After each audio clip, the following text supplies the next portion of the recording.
Set को roster से builder में, बिल्डर से रोस्टर में बदलने का तरीका जानेंगे कि रोस्टर से बिल्डर में कैसे बदलेंगे, बिल्डर से रोस्टर में कैसे बदलेंगे। जैसे रोस्टर में दिया है ए बराबर 1 2 3 4 5 डॉट डॉट दिया है, अनंत तक दिया है, तो ए बराबर ये रोस्टर हो गया। अब बिल्डर, इसी को बिल्डर में कन्वर्ट करेंगे तो यहाँ पर लिखेंगे ई बराबर x such that x is a natural number. तो ये हो जाएगा आपका क्या, बिल्डर फॉर्म, ये हो जाएगा रोस्टर फॉर्म। रोस्टर में देख रहे हैं, रोस्टर में जो है ना 1 2 3 कमा देकर लिखा गया है, बिल्डर में वैसा ही लिख दिया गया है। तो ये रोस्टर हो गया, ये बिल्डर हो गया, ठीक है। अगर बिल्डर से रोस्टर में आएंगे तो बिल्डर में अगर ये इधर लिख दिया जाए बी बराबर एक्स सच डैट एक्स एक विषम संख्या है, तो विषम संख्या ऐसे लिख दिए। इसी को अगर रोस्टर में बदलेंगे तो रोस्टर में बदलेंगे तो सी मान लेते हैं इधर सी, तो सी बराबर एक्स सच डैट एक्स नहीं लिखेंगे, इधर सी बराबर लिखेंगे ये सी बराबर 1 3 5 7 डॉट डॉट इन्फिनेटिव, यानी कि ये विषम संख्या लिख रहे हैं, यानी कि इसी नियम को टेबल में बदल दीजिए, टेबल है तो नियम में बदल दीजिए। इसलिए यही होता है roster to builder, builder to roster. अब आते हैं, एक थोड़ा सा टर्म होता है इक्वेशन के रूप में दे दिया जाता है, तो इक्वेशन जैसे इक्वेशन में लिखा रहेगा उसको रोस्टर में बदलना होगा। जैसे एक्स स्क्वायर माइनस 3 ये बिल्डर में दे दिया है, x such that x square minus 3 equal to 0, the solution of x square minus 3 equal to 0। तो इसको अगर रोस्टर में बदलेंगे ना तो एक्स स्क्वायर माइनस 3 बराबर 0 है, तो इसका दो वैल्यू मिलेगा, एगो प्लस रूट 3 मिलेगा, एगो माइनस रूट 3 मिलेगा। तो यहाँ दो टर्म लिख देंगे ब्रैकेट में, ए बराबर रूट 3 माइनस रूट 3 कॉमा देकर लिख लेंगे, ठीक है। ऐसे भी क्वेश्चन पूछा जाता है। अब देखिए कभी कभी ऐसे दे देता है कि बिल्डर में दिया जाता है इधर कि सी बराबर x such that x DOG शब्द का एक अक्षर है, अक्षर का समूह है, DOG शब्द के एक अक्षर का समूह है, इधर दिया जाता है। तो इसी को रोस्टर में बदलिएगा, तो अगर हम इसको बी मान लेते हैं, कुछ भी मान सकते हैं इधर, तो बी बराबर क्या कीजिएगा, बी बराबर लिखिएगा मंझावला कोष्ठ दे करके डी कमा ओ कमा जे, हो गया, सिंपल सा बात है। अब अगर आ जाता है कि कोई शब्द ऐसा है जो रिपीटेशन करे, कोई शब्द ऐसा आ जाता है जो रिपीटेशन करे, ठीक है। X such that x R S Roy शब्द का अक्षर का समूह इधर आ गया, तो RSROY ऐसे मिला कर दिया RSROY। तो इसमें देखेंगे कि रिपीटेशन कितना टर्म कर रहा है, रिपीटेशन R 2 बार कर रहा है, RSROY। तो रिपीटेशन R 2 बार कर रहा है ना, तो उसको एक ही बार लिखेंगे। सेट कहता है कि जब कोई टर्म बार बार रिपीटेशन करे, कोई टर्म बार बार रिपीटेशन करे तो उसको एक ही टाइम लिखेंगे, जब बार बार रिपीटेशन करता है तब, ओके। तो इधर लिखिएगा C बराबर चाहे A बराबर चाहे B बराबर R dot S dot O dot Y, ठीक है, दो बार R नहीं लिखेंगे, ठीक है। तो ये हो गया रोस्टर टू बिल्डर और builder to roster. Clear, concept clear, इससे ज़्यादा कुछ नहीं पूछा जा सकता है। अब कुछ नोटेशन आता है कि family of notation of set, her family में कुछ व्यक्ति होते हैं, उस व्यक्ति का नेम होता है, उस व्यक्ति का नेम होता है तो उस नेम का कोई ना कोई सूचक होता है। तो हर व्यक्ति का कुछ नाम होता है, उसका सूचक होता है। जैसे राम है तो उसका नाम R से, श्याम है उसका नाम S से, अनमोल है तो उसका नाम A से। ऐसे ही टर्म, बहुत सारे टर्म को हम लोग लिख सकते हैं। तो उस सेट जो है ना एक फैमिली का बर्ताव करता है, फैमिली का बर्ताव करता है।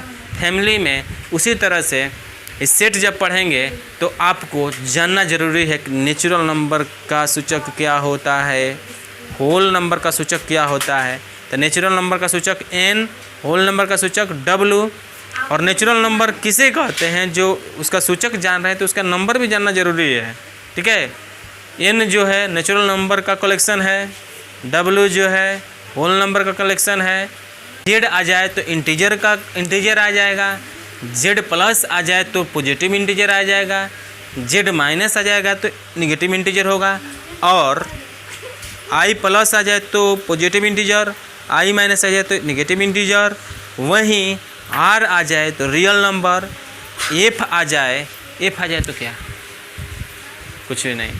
सी आ जाए तो कॉम्प्लेक्स नंबर, जो आई के रूप में हो, आयोटा के रूप में हो, उसको कॉम्प्लेक्स नंबर बोल सकते हैं। ओके, बहुत सारे टर्म आ सकते हैं, उसका सूचक आपको जानना ज़रूरी है और 100% जानना ज़रूरी है। ओके, तब आप सॉल्व कर सकते हैं क्वेश्चन को।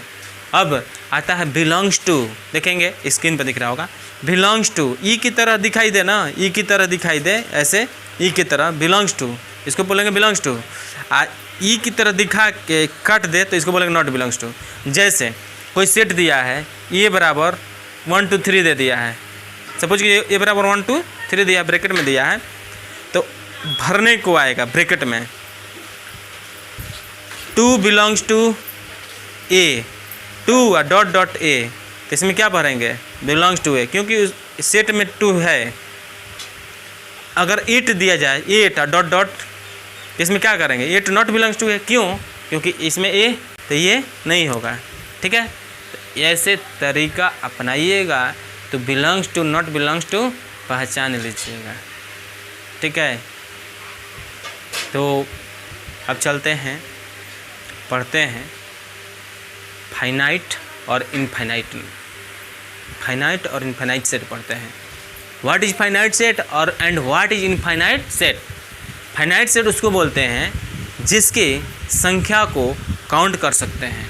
फाइनाइट सेट जिसकी संख्या को काउंट कर सकते हैं, फाइनाइट सेट कहते हैं। जैसे आप कोई एग्जांपल देते हैं, दैनिक एग्जांपल देते हैं, जैसे आपकी फैमिली है, फैमिली में कोई ना कोई सदस्य होता है, तो किसी फैमिली में एक सदस्य होता है, 2 सदस्य होता है, 3 से ज़्यादा हो जाता है, 3 से कम हो जाता है, 1 भी होता है, तो इसके लिए भी सेट का प्रकार है।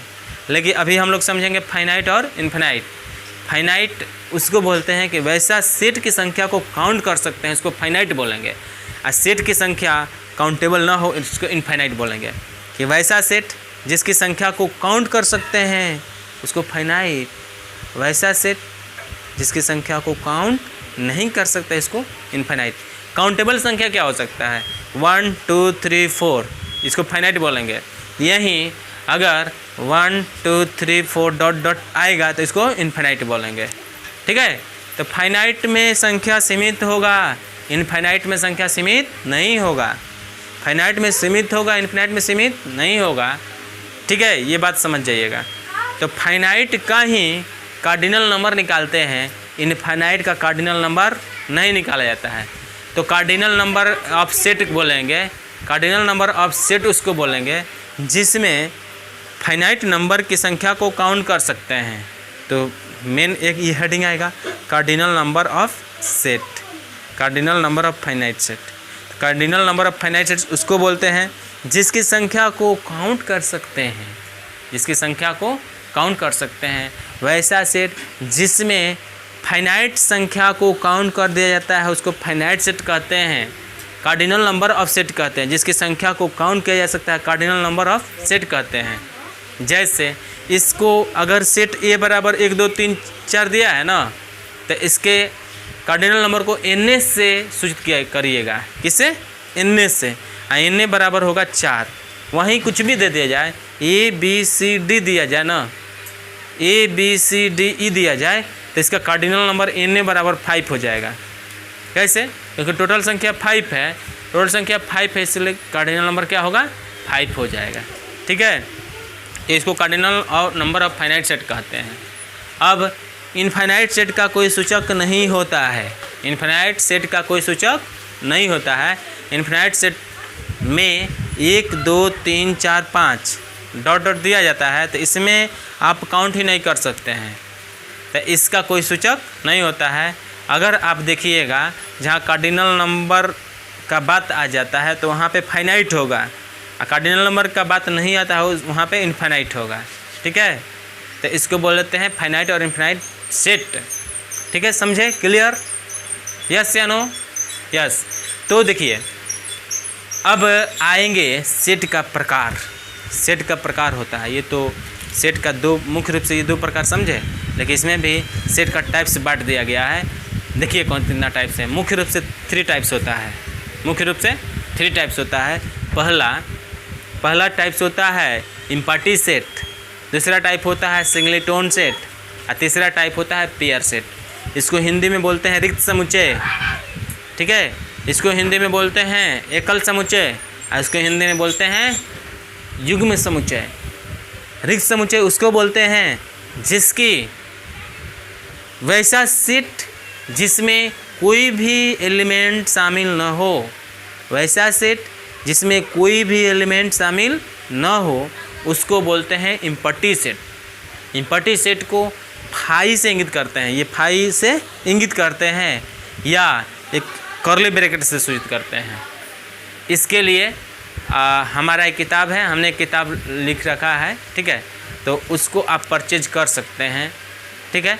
वो लिंक डिस्क्रिप्शन में दे देंगे, उसका लिंक डिस्क्रिप्शन में दे देंगे, इसका PDF मिल जाएगा, विदाउट कॉस्ट के आप ले सकते हैं, ठीक है।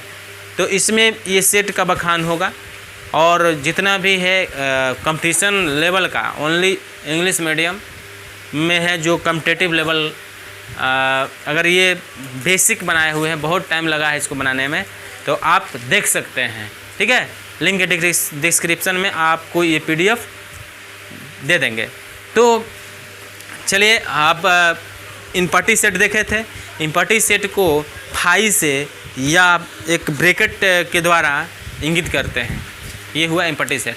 आएंगे सिंगलेटोन सेट।